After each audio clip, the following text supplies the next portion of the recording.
Hi, this is Dennis Harabin, and it's my great pleasure to introduce our expert today. This is the April 2019 expert session on insiders' tips to financial aid.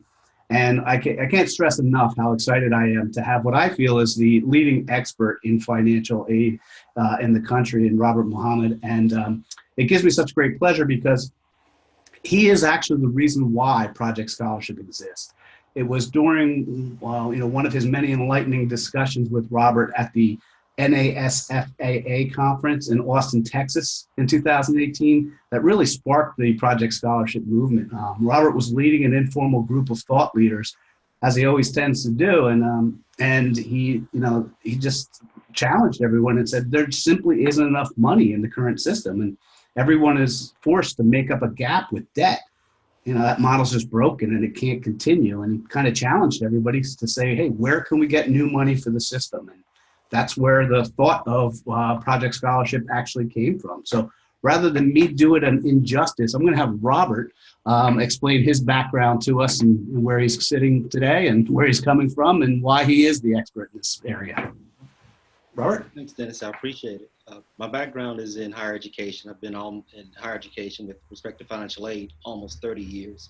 Started in admissions at a community college. Then I worked in TRIO program and financial aid simultaneously. With TRIO is the Upward Bound program, college readiness program, sponsored by the federal government. So I did financial aid. I did a portion of financial aid that was tied to veterans educational benefits. Did the TRIO for 3 years and still remained in financial aid. I just couldn't get out of my system. And then I moved to a four-year school. At the four-year school, I was an assistant director for financial aid and then ultimately associate director for scholarships at that university. And then someone said, why not become a director? And I didn't think I was ready. I thought I would prefer to stay on the second tier versus the top tier. But I had an opportunity to come and work at a historically Black college university.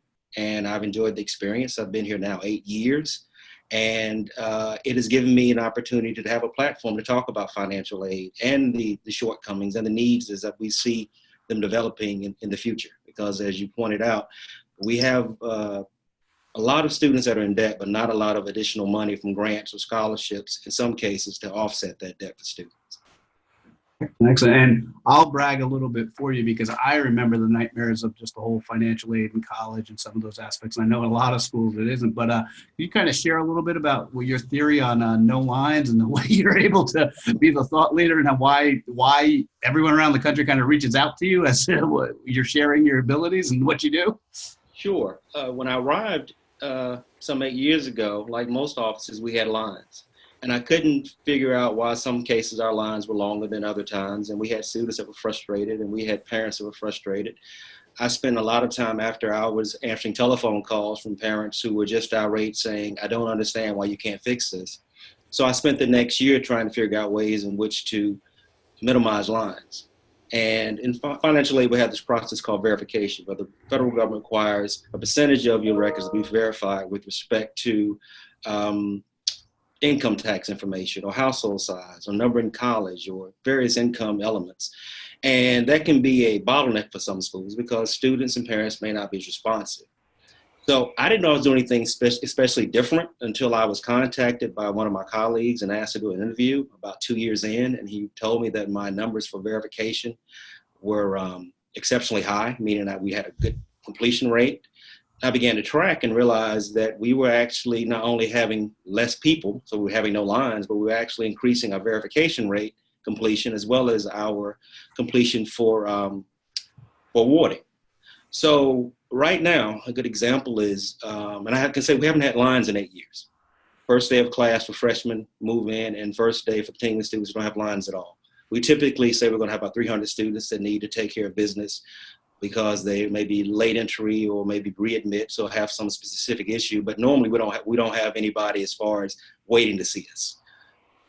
But right now, our verification rate for 18-19, I just got these numbers about an hour ago, it's 97% completion rate, and others in our cohort are about 77%, so we're 20% higher for this year. For the upcoming year, 19-20, we're at 59%, and the cohort we're looking at is about 13% completion rate. And we're already up 26% this year over last year with respect to awarding students. So we're about 44,044 students awarded already, compared 26% above where we were this time last year. So we do a lot of things up front. We do a lot of outreach. We do telephone calls. We do postcards. We work with housing. We work with special populations such as band and our TRIO program on campus. We work with athletics, first year experience.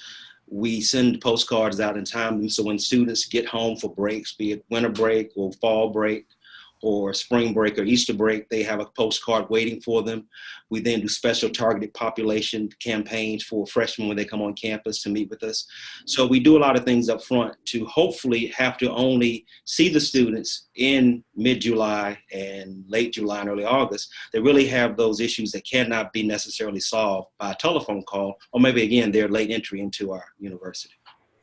Excellent, excellent. So again, that's just one of the many reasons why I know you're an expert in this space. So getting into that a little bit, let's assume that a parent is as a child who isn't fortunate enough to go to your school, and the school may not be as aggressive with their financial aid outreach programs.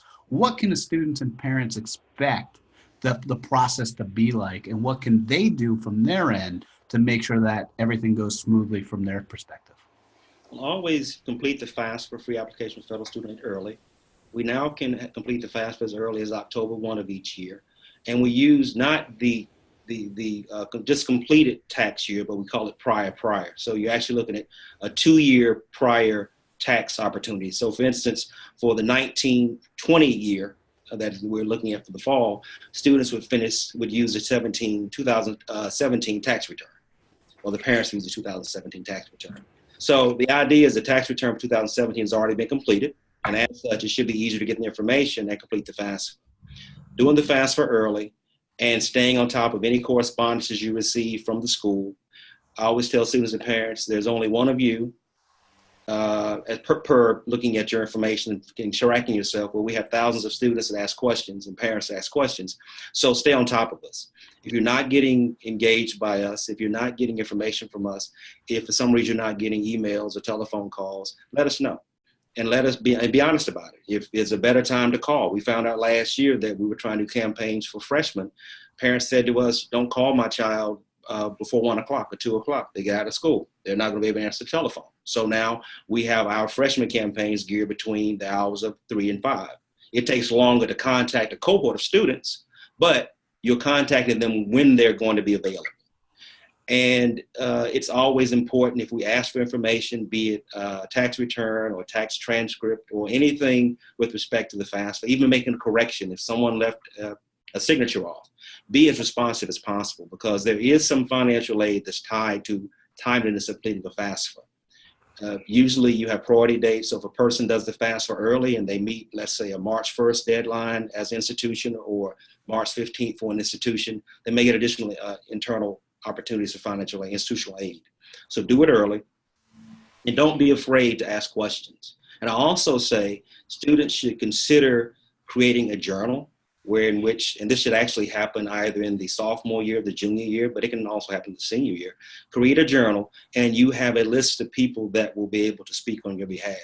Oftentimes we have students that have not yet built social capital, but if you have that Boy Scout leader or Girl Scout leader, or that manager at the fast food restaurant, or you have somebody that you work with in a religious organization, they can speak on your behalf.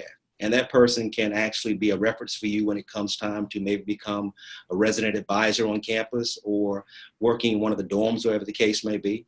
And it also gives you an opportunity to begin to build your resume. So get your journal together, and then also look for opportunities for scholarships beyond my office or any financial aid office. You have professionals in the community who may work as engineers or may work in the medical profession. They belong with professional organizations, and they have opportunities for scholarships or dollars for grants we don't know about. All that funding, those small bits of funding, actually, and it'd be $1,000, $500, whatever it may be, can help drive down your indebtedness when it comes to loans.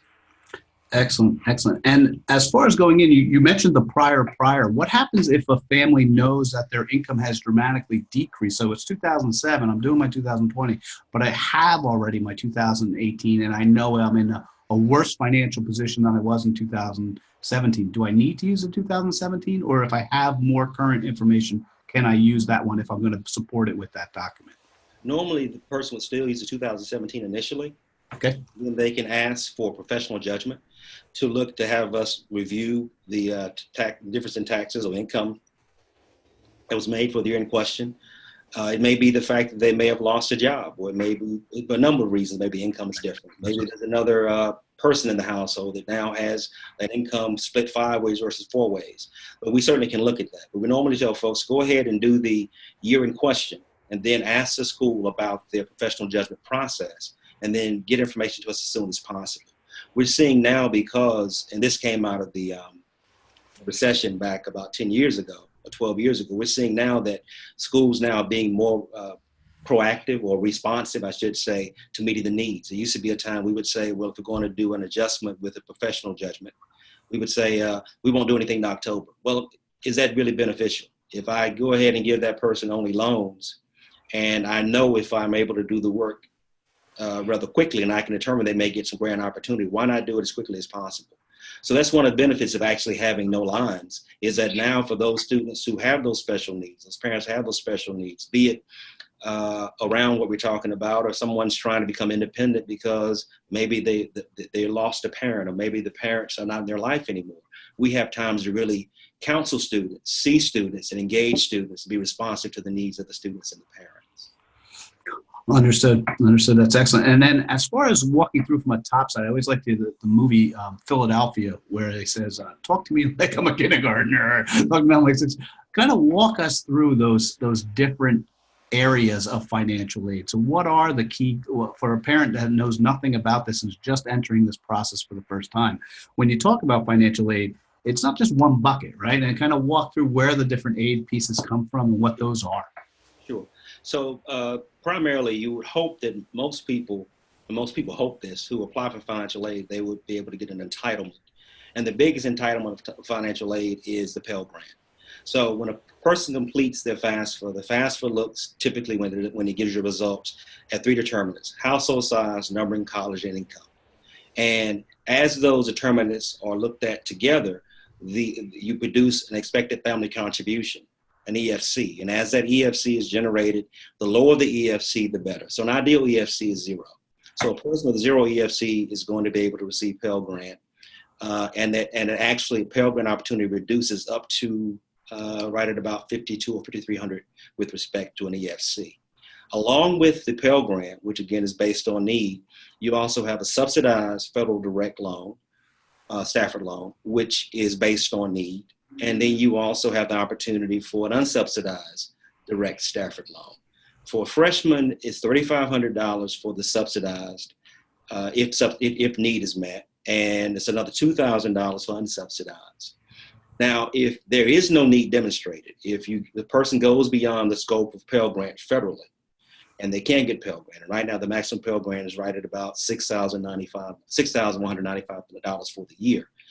If they can't get Pell Grant and they have no need federally, then they only get that loan opportunity, that $5,500, as an unsubsidized loan. And the difference between unsub and sub is that subsidized, while the student's enrolled in school, the federal government takes responsibility of any interest that is accrued. Whereas the unsub, if the unsub is an opportunity, the loan starts at the time the interest size starts at the time the loan is originated. So the best opportunity is, of course, need-based aid. Now, the good thing about some states is some states are allowing students, for institutions, the opportunity to, where Pell may not be an option, they have state grants to help offset some of the pressure for students outside the scope of Pell, or maybe only have a little bit of Pell opportunity. Understood. And now, what happens if there is no financial merit? There's still, that doesn't mean necessarily the family has to pay sticker price, correct? There's other types of grants and aid that is provided for students? That can be an option. What you'll typically find is In some cases, a student may be able to get merit-based aid, but some schools still require a FAFSA to be completed just to see what the profile looks like for the family. Some schools use an instrument called the profile, which is a supplement to the FAFSA. So it takes in consideration other income determinants besides just what's on the FAFSA itself. So when you look at that type of profile of a parent, they may have institutional aid that can help offset the out-of-pocket costs, whereas the parent will not get the Pell Grant, they get institutional aid and perhaps the unsubsidized loan as well. And then you have talent-based aid that's matched to a talent such as being in the band or being in a choir or an athlete or things of that nature. And you have some talent-based aid, of course, that's tied specifically to academics. Excellent. Excellent. Great. Well, no, I think that's a nice summary for this first session. I mean, any other tidbits, pearls of wisdom for a family when they're going through this process of then the in-depth things that you've already covered here today? I think it's important to not give up, that even though sometimes the institutions don't have the funding sources that parents might be looking for, there are other opportunities. There are some reputable free scholarship search services that are available. There are some that may be available through various states. There's some available through cities, such as a county seat, where they'll have some opportunity. And so just don't give up, but certainly don't pay someone to look for scholarships. Don't have someone tell you, come to my workshop and you give me $1,000 and I'll find you $2,000 in scholarships. More than likely, it's not going to be true. And have those relationships on campus so the student comes to mind to one of the folks that may be an administrator or a professor or someone. And when they think of helping someone, that student comes to mind and they say, by the way, here's something we might be able to do for you. And that extra money that comes from that source may be just between staying in school and not being able to return to school. Yeah, I think it's a big thing that people don't realize, that once you're in the school, becoming a known entity, it doesn't mean you can't get additional scholarships as you move through, or additional aid as you work, beyond what you just got in your freshman year. Is that correct? That is true. That is very true. Excellent. Excellent. Well, thank you, Robert. Thank you so much for taking your time here today, and very informative. Thanks. Thank you, Dennis. Bye.